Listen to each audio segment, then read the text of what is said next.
Good morning everyone, from a beautiful 5th of July here at Bealtaine Cottage. It's quite cloudy this morning, as you can see, but it's very warm and it's quite still, so it's a very pleasant day. It's a good day for the bees. They like this kind of weather. Well, as you can see, all the crops are coming along very well. And I posted a picture on Twitter and on Facebook showing the pumpkins. And there's some beautiful white buddleia out on this lovely tree. The tree that I didn't prune last year. And it's actually just bursting with blossom this year. Same as this purple one. I'll just show you. Come back a little bit. Look how high it's got. I didn't bother pruning that either. And it's absolutely beautiful. So hopefully we'll see some butterflies around now. Did see some butterflies at the very beginning of the year in March, which showed you just how mild the winter was. That a fair few of them managed to overwinter. And they do that sometimes just in little dry nests of leaves and, you know, just little dry spots. Obviously if it gets too wet it can harm any kind of hibernation that they try to do. But it was a very pleasant winter, very mild and not at all too wet. So, pumpkin update. Here we go. Look at this. Very successful, this pumpkins in a crate.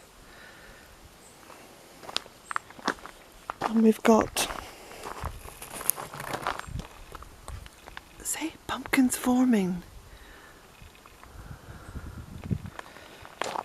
It's all doing really well. I've just got to make sure that it's kept well watered. But that's not going to be too difficult because I'm seeing it all the time.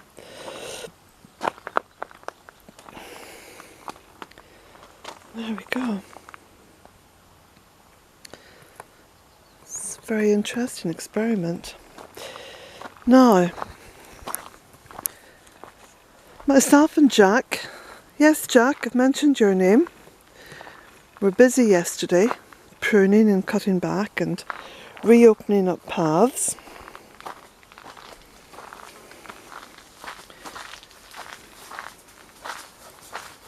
Just going to go down this way. You can actually see the steps now. Recent visitors on my workshop days didn't get a chance to see these steps because they were so overgrown. I'm not complaining. You know, if there's this much growth, then why on earth would I complain? It's just lovely to see it. It's lovely to see all the abundance. Fantastic. Now, I want to dedicate this video to some very special people who not only made donations, because that's obviously wonderful to receive donations, but they've sent me some lovely messages and I can't read them out because they're all on the computer and I've put them into my special letters to Bealtaine box. But what I have done, I've written down the names here so I can read them out. First of all, Simon DeLegg, thank you. Beautiful messages. Dwayne Custer, thank you. Again, lovely messages. Gillian Pillai, I think I've pronounced that properly. Pillai, Pillai or Pillai. Thank you, Gillian. Again, a lovely message to read. My friend Lynn, I say my friend Lynn because Lynn messages me so frequently. She sends me long emails and she perfectly understands that I don't have the time to send emails of such length back. But they're always so very interesting. They give me a window into her life. Thank you very much, Lynn. Charlotte M. Leslie. Thank you, Charlotte. Beautiful message. Vicky Wallington. Bless you, Vicky. Lovely to read these messages. And finally, Brenda Murphy. Thank you, Brenda. Now, I say finally, there are lots of other people who have made donations and who have sent me messages, but these are the ones that I thought I would read out today. Just thank you so much. I'm going to just go up round the side of the cottage here.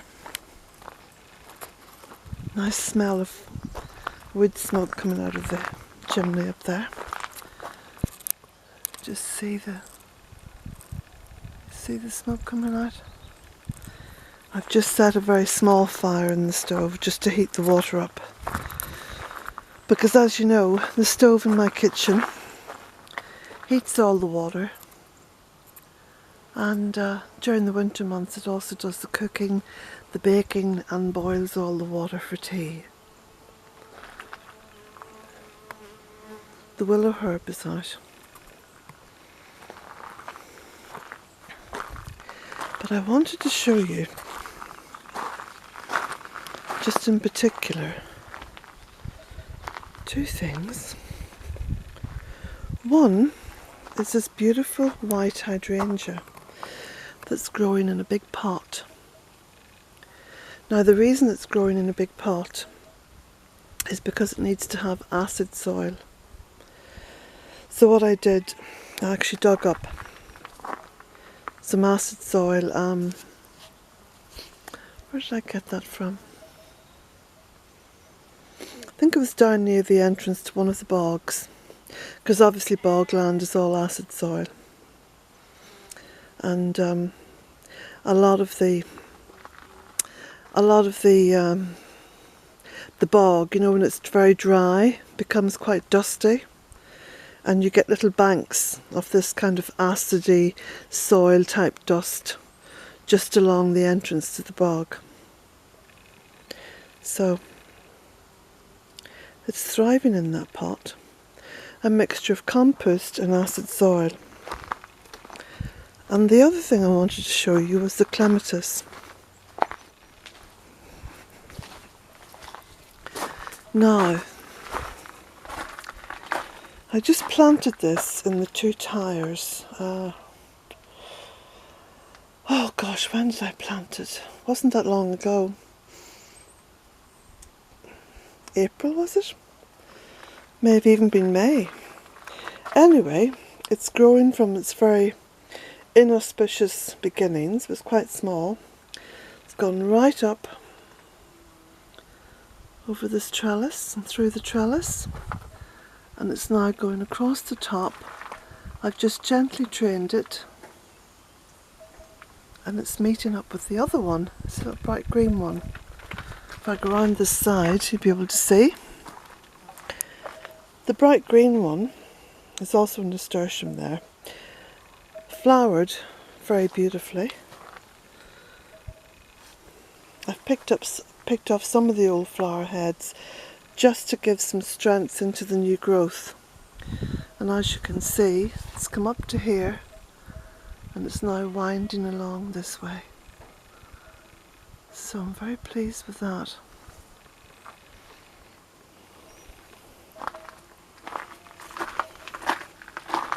Now I'm just going to sit down for a moment.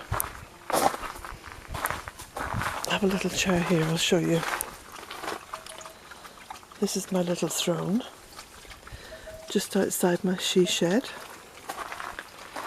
Jack's having a good old drink there from the rainwater.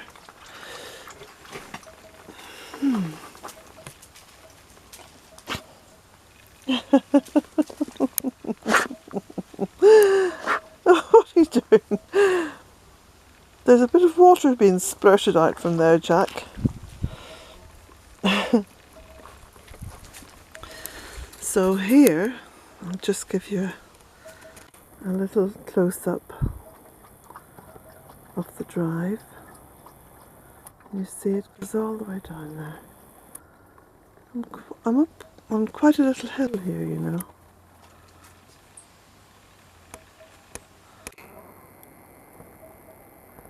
It's a hill within a hill, because of course Bealtaine Cottage nestles into the north side of the hill of Ballyfermoyle. Now, The Goddess. I'll give you a little update on the book.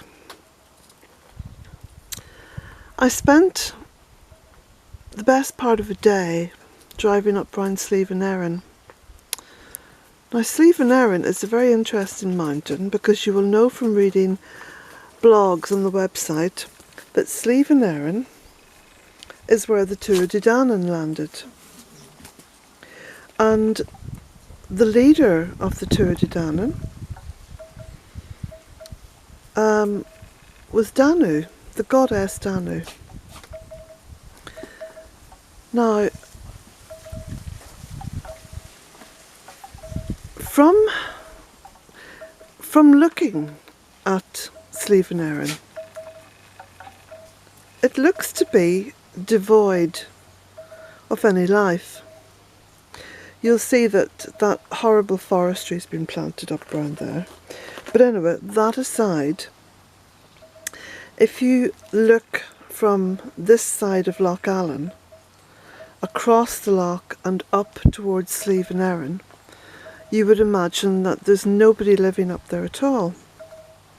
However, and this is what I found to be the first interesting little thing that I discovered, as I took the little winding roads up around the mountain, every so often the road would kind of dip down into a little valley, like a little hidden valley, and along the valley road would be as many as 20 houses, all different houses, all different sizes and shapes, all on different pieces of land, some on farmland, some on small holdings. And then I would start climbing up the mountain again, and it would appear to be very bare. Then I'd hit another little valley, just tiny little sheltered sort of nooks and crannies all over the mountain, and lots of homes where people live. So that was quite amazing. Got to the top, almost the top. I think to get to the actual top I'll have to get my walking boots on one day, so that should prove to be a very interesting experience. And the view from that mountain is absolutely magical. You can see as far as, from what I can gather, Westmeath and Slane and the Hill of Tara. So that's right the other side of the country. Anyway, I took lots of photographs, and I took the photographs in black and white, because I'm going to be putting black and white photographs into this book, because that way it won't incur any extra expense, and I really want to keep the cost of the book as affordable for people as possible. And I think that the black and white images will serve the writing well. Anyway, I was then beginning my descent of the mountain, so I went up from the Drumshambo side. Drumshambo is a little town nestled into the far end, or the near end really, of Loch Allen. And I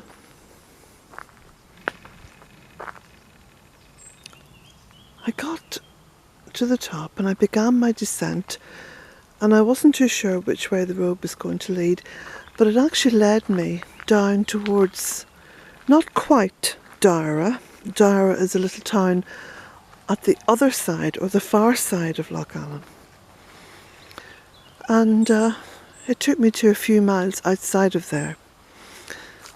But the road then came out virtually onto the loch,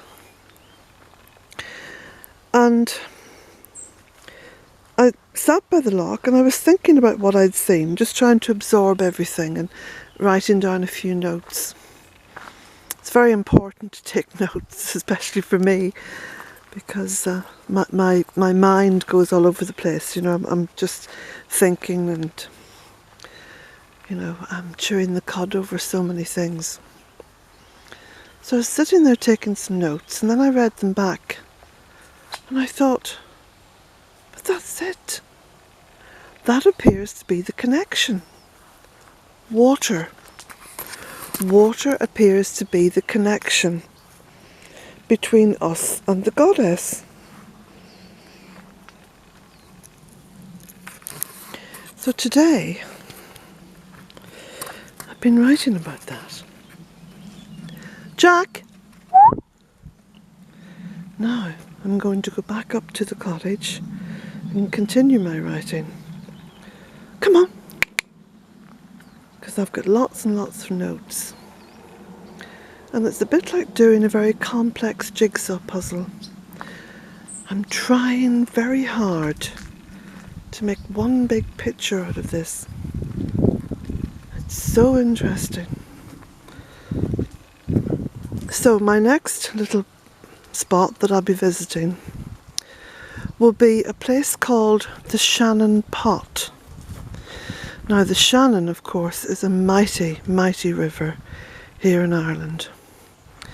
And there's associations with goddesses all the way along the river.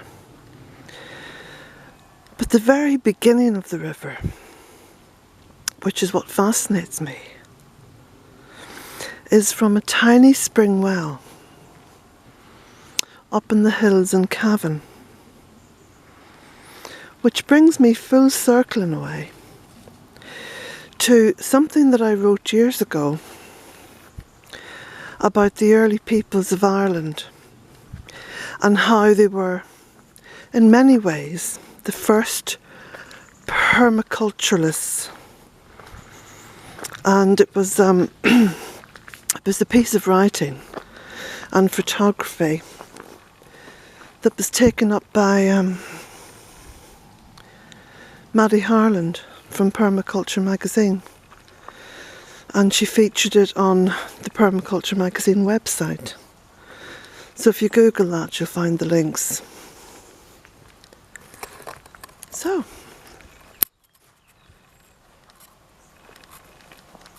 the journey continues.